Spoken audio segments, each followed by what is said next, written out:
The Rime of the Ancient Mariner by Samuel Taylor Coleridge.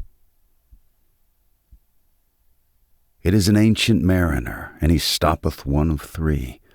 By thy long grey beard and glittering eye, now wherefore stoppest thou me? The bridegroom's doors are open wide, and I am next of kin.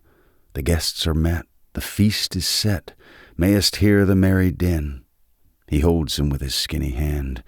There was a ship, quoth he. Hold off, unhand me, grey-beard loon. Eftsoons his hand dropped he. He holds him with his glittering eye. The wedding guest stood still, and listens like a 3 years' child. The mariner hath his will. The wedding guest sat on a stone. He cannot choose but hear. And thus spake on that ancient man, the bright-eyed mariner. The ship was cheered, the harbour cleared, dropped below the kirk, below the hill, below the lighthouse top. The sun came up upon the left, out sea came he, and he shone bright, and on the right went down into the sea. Higher and higher every day, till over the mast at noon, the wedding guest here beat his breast, for he heard the loud bassoon. The bride hath paced into the hall, red as a rose is she, nodding their heads before her goes the merry minstrelsy. The wedding guest, he beat his breast, yet he cannot choose but hear, and thus spake on that ancient man, the bright-eyed mariner. And now the storm blast came, and he was tyrannous and strong. He struck with his o'ertaking wings, and chased us south along, with sloping masts and dipping prow, as who pursued with yell and blow still treads the shadow of his foe, and forward bends his head. The ship drove fast, loud roared the blast, and southward aye we fled. And now there came both mist and snow, and it grew wondrous cold, and ice mast high came floating by, as green as emerald. And through the drifts the snowy cliffs did send a dismal sheen, nor shapes of men nor beasts we ken. The ice was all between. The ice was here, the ice was there, the ice was all around. It cracked and growled and roared and howled like noises in a swound. At length did cross an albatross. Through the fog it came, as if it had been a Christian soul. We hailed it in God's name. It ate the food it ne'er had eat, and round it flew. The ice did split with a thunder fit, the helmsman steered us through. And a good south wind sprung up behind, the albatross did follow, and every day for food or play came to the mariner's hollow. In mist or cloud, on mast or shroud, it perched for vespers 9, whiles all the night through fog smoke white glimmered the white moonshine. God save thee, ancient mariner, from the fiends that plague thee thus. Why lookest thou so? Who's upon the right? Out of the sea came he, still hid in mist, and on the left went down into the sea. And the good south wind still blew behind, and no sweet bird did follow, nor any day for food or play came to the mariner's hollow. And I had done a hellish thing, and it would work 'em woe. For all averred I had killed the bird that made the breeze to blow. Ah, wretch, said they, the bird to slay that made the breeze to blow. Nor dim nor red like God's own head the glorious sun uprist. Then all averred I had killed the bird that brought the fog and mist. 'Twas right, said they, such birds to slay that bring the fog and mist.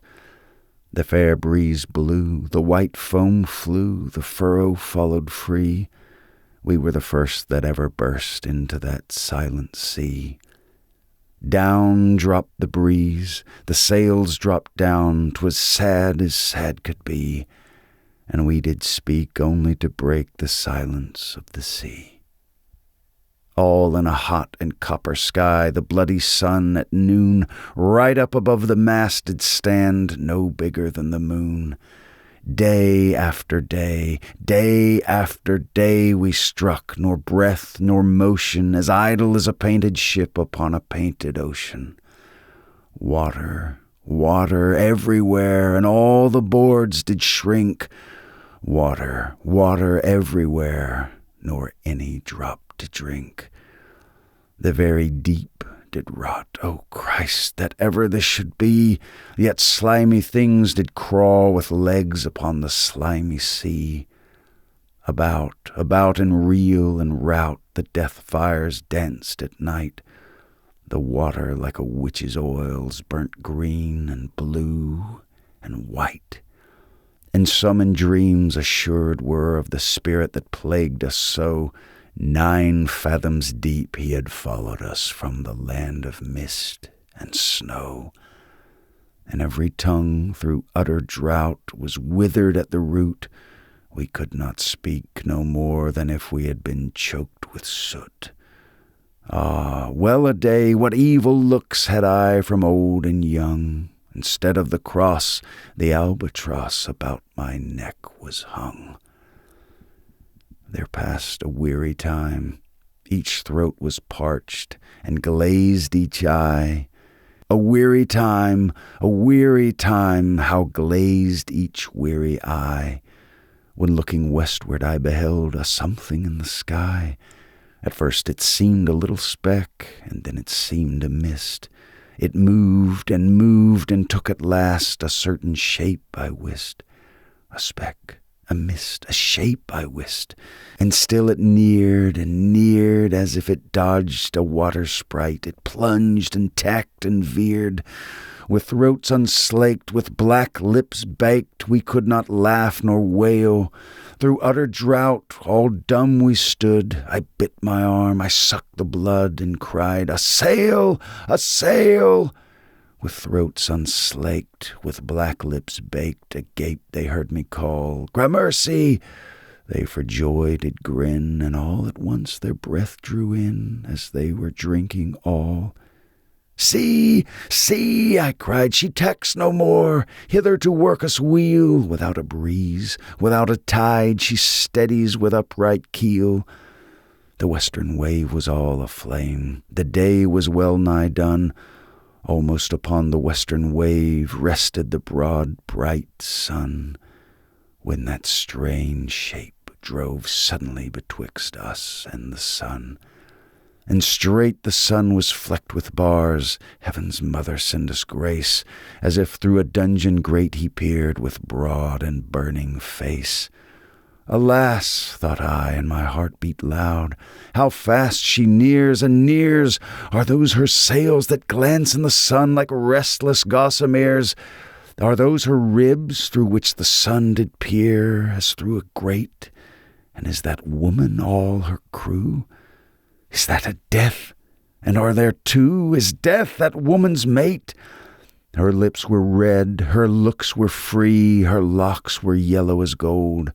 Her skin was white as leprosy. The nightmare life in death was she who thicks man's blood with cold. The naked hulk alongside came, and the twain were casting die. "The game is done, I've won, quoth she, and whistles thrice. The sun's rim dips, the stars rush out, as one stride comes the dark. With far-heard whisper o'er the sea, off shot the spectre bark. We listened, and looked sideways up, fear at my heart, as at a cup my life-blood seemed to sip. The stars were dim and thick the night, the steersman's face by his lamp gleamed white from the sails, the dew did drip, till clomb above the eastern bar the horned moon with one bright star within the nether tip. One after one, by the star-dogged moon, too quick for groan or sigh, each turned his face with a ghastly pang, and cursed me with his eye.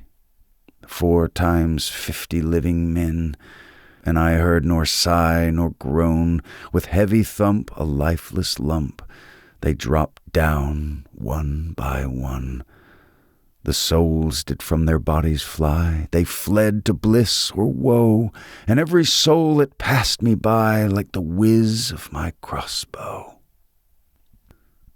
I fear thee, ancient mariner, I fear thy skinny hand, and thou art long and lank and brown, as is the ribbed sea sand. I fear thee and thy glittering eye, and thy skinny hand so brown. Fear not, thou wedding guest, this body drop not down. Alone, alone, all alone, alone on a wide, wide sea. And never a saint took pity on my soul in agony.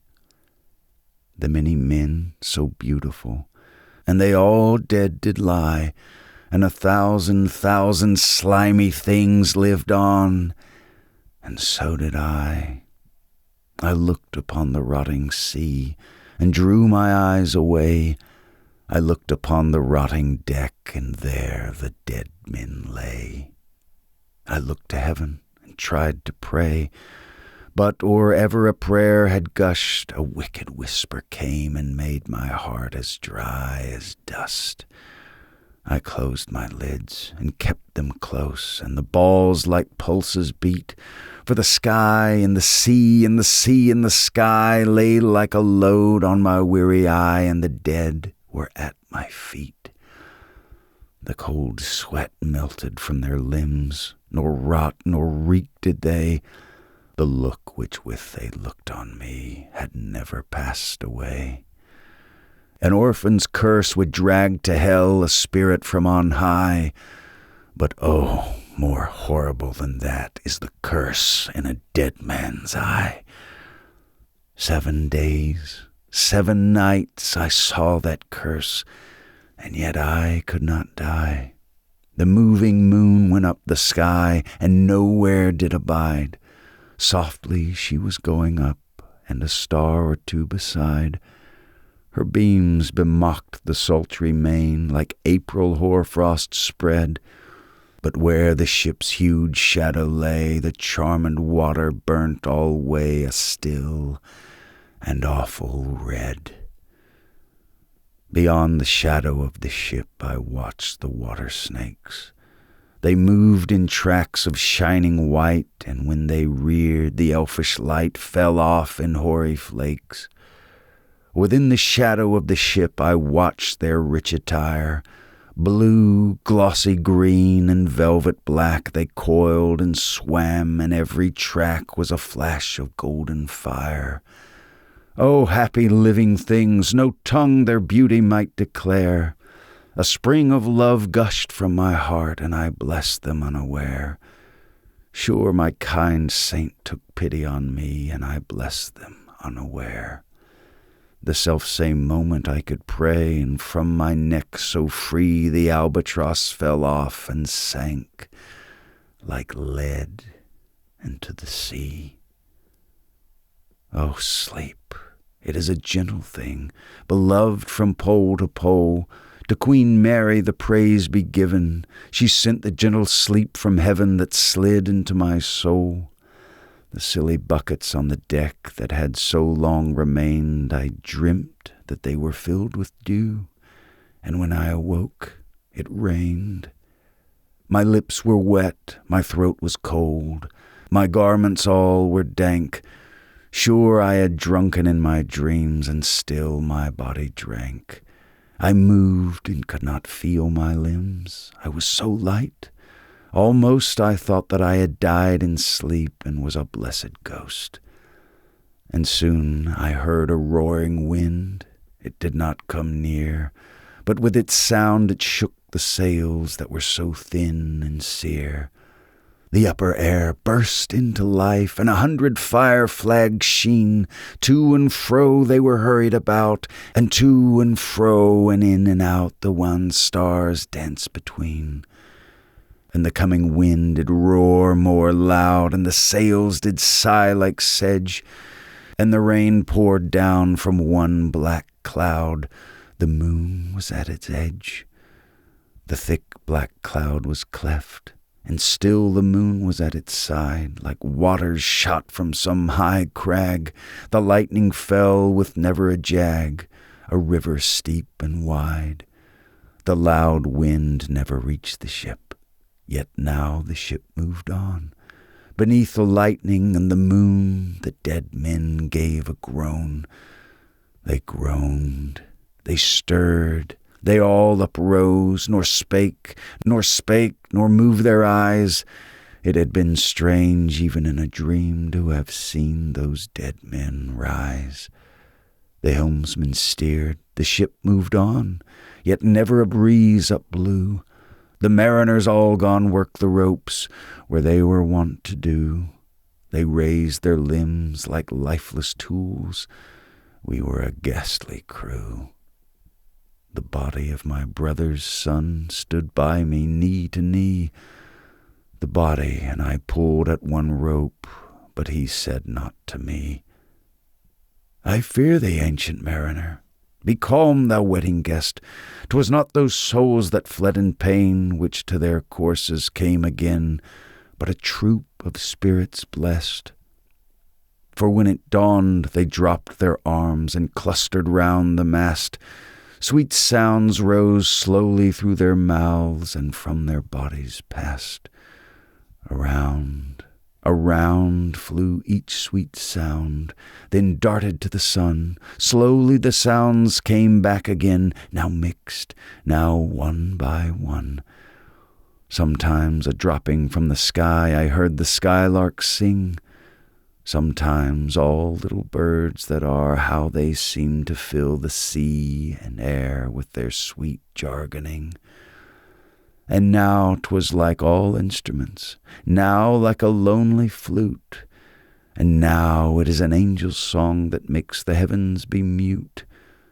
It ceased, yet still the sails made on a pleasant noise till noon. A noise like of a hidden brook in the leafy month of June, that to the sleeping woods all night singeth a quiet tune. Till noon we quietly sailed on, yet never a breeze did breathe. Slowly and smoothly went the ship, moved onward from beneath.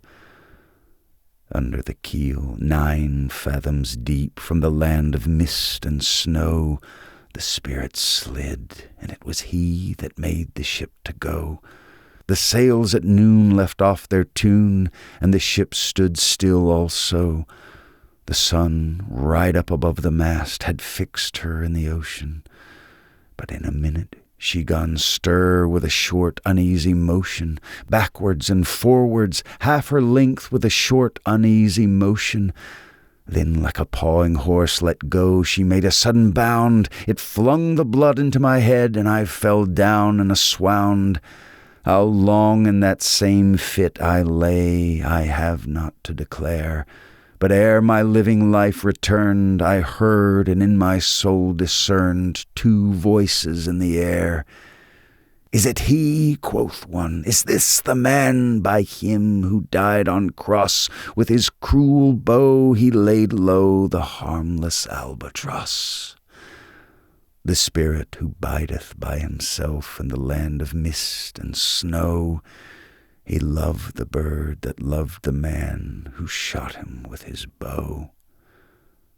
The other was a softer voice, as soft as honey dew. Quoth he, the man hath penance done, and penance more will do. But tell me, speak again, thy soft response renewing. What makes that ship drive on so fast? What is the ocean doing? Still as a slave before his lord, the ocean hath no blast. His great bright eye most silently up to the moon is cast. If he may know which way to go, for she guides him smooth or grim, see, brother, see how graciously she looketh down on him. But why drives on that ship so fast, without or wave or wind? The air is cut away before, and closes from behind. Fly, brother, fly, more high, or we shall be belated. For slow and slow that ship will go, when the mariner's trance is abated. I woke, and we were sailing on as in a gentle weather. 'Twas night, calm night, the moon was high. The dead men stood together, all stood together on the deck, for a charnel dungeon fitter, all fixed on me their stony eyes that in the moon did glitter. The pang, the curse with which they died had never passed away. I could not draw my eyes from theirs, nor turn them up to pray. And now the spell was snapped once more. I viewed the ocean green, and looked far forth, yet little saw of what had else been seen. Like one that on a lonesome road doth walk in fear and dread, and having once turned round walks on, and turns no more his head, because he knows a frightful fiend doth close behind him tread. But soon there breathed a wind on me, nor sound nor motion made. Its path was not upon the sea, in ripple or in shade.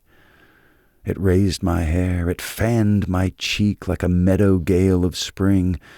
It mingled strangely with my fears, yet it felt like a welcoming. Swiftly, swiftly flew the ship, yet she sailed softly too. Swiftly, swiftly blew the breeze, on me alone it blew. Oh, dream of joy, is this indeed the lighthouse top I see? Is this the hill? Is this the kirk? Is this mine own country? We drifted o'er the harbour bar, and I with sobs did pray, Oh, let me be awake, O God, or let me sleep alway. The harbour bay was clear as glass, so smoothly it was strewn, and on the bay the moonlight lay in the shadow of the moon.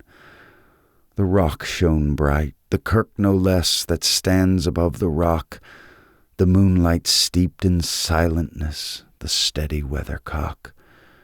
And the bay was white with silent light, till rising from the same full many shapes that shadows were and crimson colours came. A little distance from the prow those crimson shadows were. I turned my eyes upon the deck.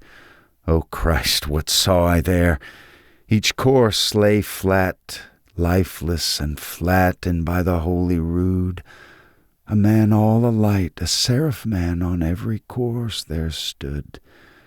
This seraph band each waved his hand. It was a heavenly sight. They stood as signals to the land, each one a lovely light. This seraph band each waved his hand. No voice did they impart, no voice, but oh, the silence sank like music on my heart. But soon I heard the dash of oars, I heard the pilot's cheer. My head was turned perforce away, and I saw a boat appear. The pilot and the pilot's boy, I heard them coming fast. Dear Lord in heaven, it was a joy the dead men could not blast. I saw a third. I saw his voice. It is the hermit, good. He singeth loud his godly hymns that he makes in the wood.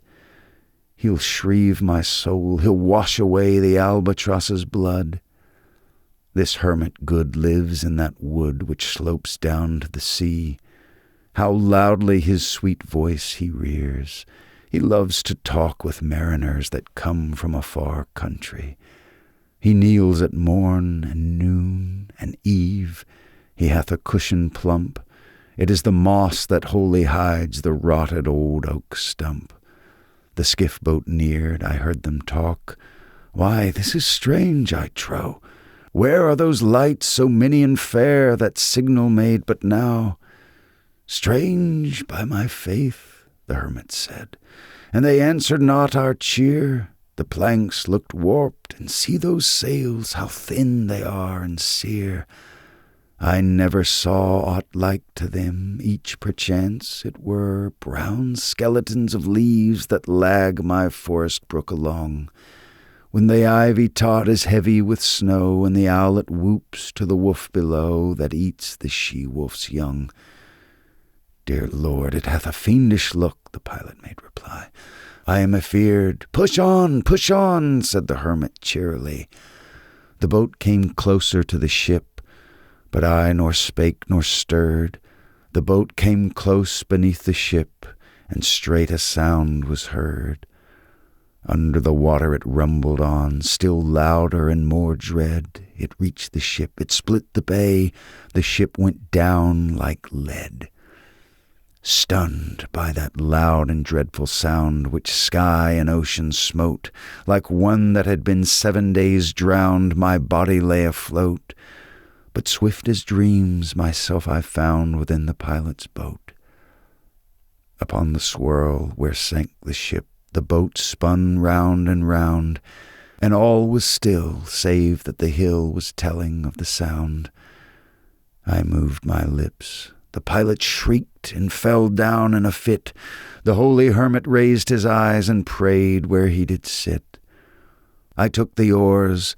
The pilot's boy, who now doth crazy go, laughed loud and long, and all the while his eyes went to and fro. Ha ha, quoth he, full plain I see the devil knows how to row. And now all in my own country I stood on the firm land. The hermit stepped forth from the boat, and scarcely he could stand. "Oh, shrieve me, holy man!" The hermit crossed his brow. "Say quick," quoth he, "I bid thee say, what manner of man art thou?" Forthwith this frame of mine was wrenched with a woeful agony, which forced me to begin my tale, and then it left me free. Since then, at an uncertain hour, that agony returns. Until my ghastly tale is told, this heart within me burns. I pass like night from land to land. I have strange power of speech. That moment that his face I see, I know the man that must hear me. To tell him my tale I teach. What loud uproars bursts from that door! The wedding guests are there, but in the garden bower the bride and bridemaids singing are, and hark the little vesper bell which biddeth me to prayer. O wedding guest, this soul hath been alone on a wide, wide sea. So lonely 'twas that God himself scarce seemed there to be. Oh, sweeter than the marriage feast, 'tis sweeter far to me to walk together to the kirk with a goodly company. To walk together to the kirk and all together pray, while each to his great Father bends, old men and babes and loving friends and youths and maidens gay. Farewell, farewell, but this I tell to thee, thou wedding guest, he prayeth well who loveth well both man and bird and beast. He prayeth best who loveth best all things both great and small, for the dear God who loveth us, he made and loveth all.